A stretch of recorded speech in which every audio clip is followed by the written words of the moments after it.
Meal kits were supposed to revolutionize home cooking. Fresh ingredients delivered to your door, ready to cook. But a decade later, most people who try them quit.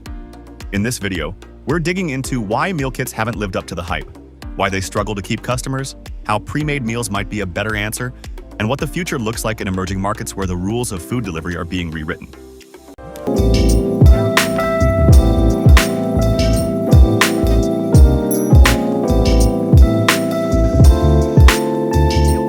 To be the future of home cooking.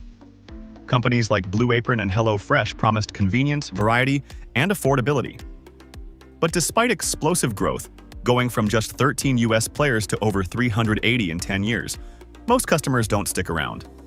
Almost 90% of subscribers to the biggest services in 2022 canceled within the same year.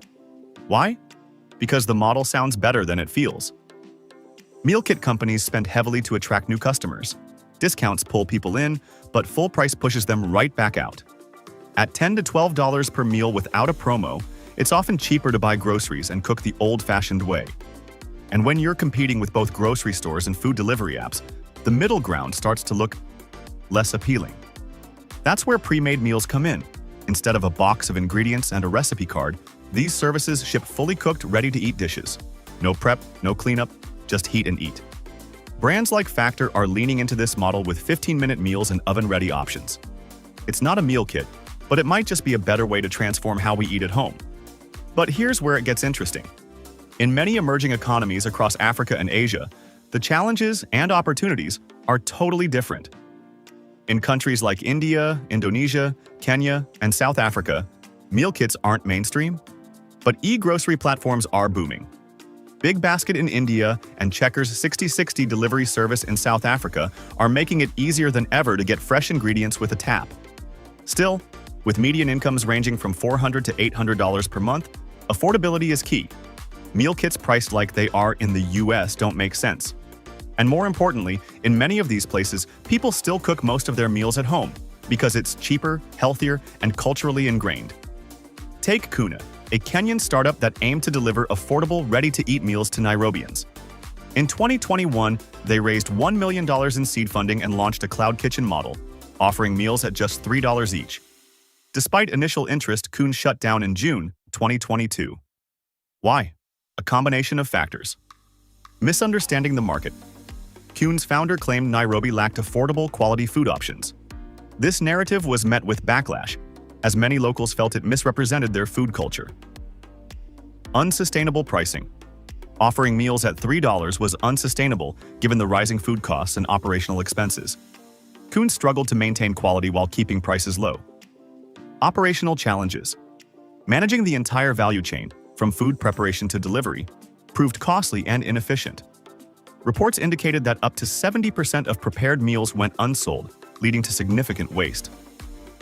Competition. Established players like UberEats, Glovo, and Jumia Food already had a foothold in the market, making it difficult for Kune to capture and retain customers. Kune's failure underscores the importance of understanding local markets, cultural nuances, and the economic realities of the target audience. That's why some companies are experimenting with hybrid models. In India, local shops are being turned into micro-fulfillment centers. In Kenya, startups are delivering small, prepped meal bundles. Rather than copying the US model, these companies are designing for local behavior, smaller fridges, and tighter budgets. So if meal kits didn't revolutionize dinner in the US, and may never scale the same way in emerging markets, what's next? Maybe it's not about cooking made easy. Maybe it's about food made smart. Pre-cooked meals, hyper-local delivery, cultural fit. The race to reshape how we eat at home isn't over, but it's clear. In order to win, companies will have to stop thinking in boxes and start thinking country by country, kitchen by kitchen.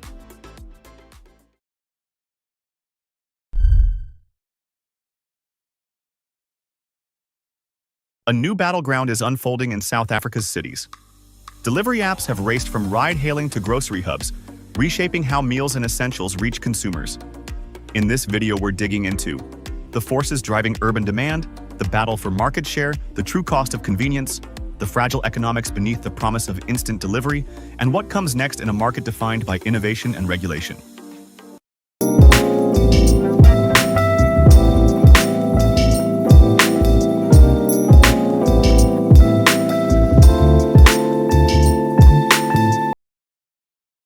South Africa's rapid urbanization has created fertile ground for on-demand services.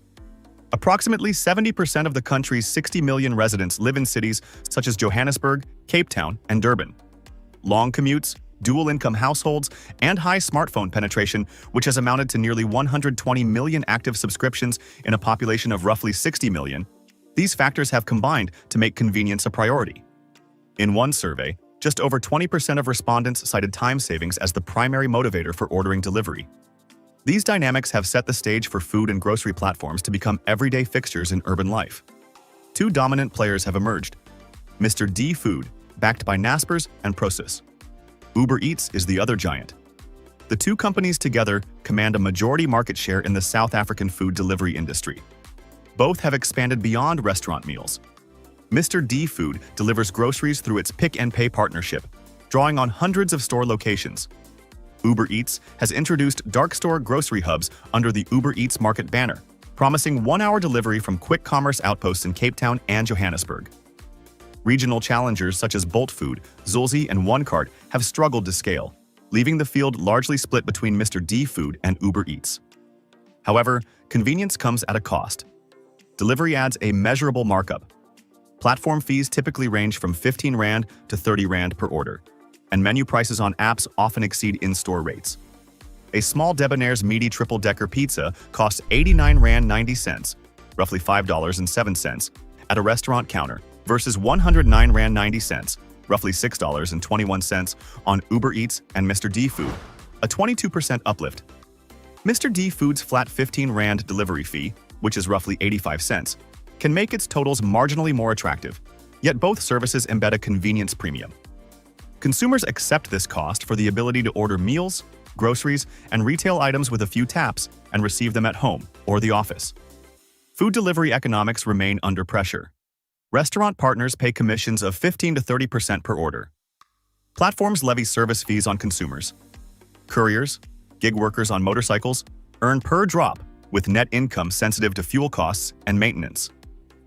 Uber estimates its South African platform generated 17 billion Rand, just over $960 million, in gross economic impact in 2023, including 2.3 billion Rand, roughly $113 million, in driver earnings and 1.6 billion Rand, just over $90 million, in incremental restaurant revenue.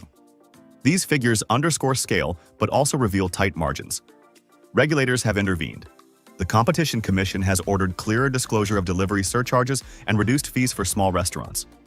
On-the-ground feedback suggests many drivers struggle with expenses, and profitability for both platforms and restaurant partners remains elusive.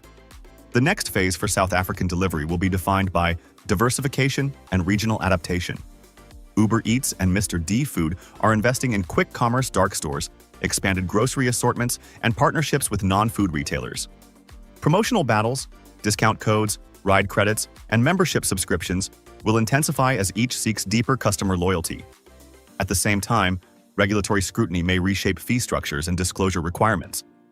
As smartphone access extends beyond major metros into smaller towns, platform coverage will deepen, offering new growth opportunities.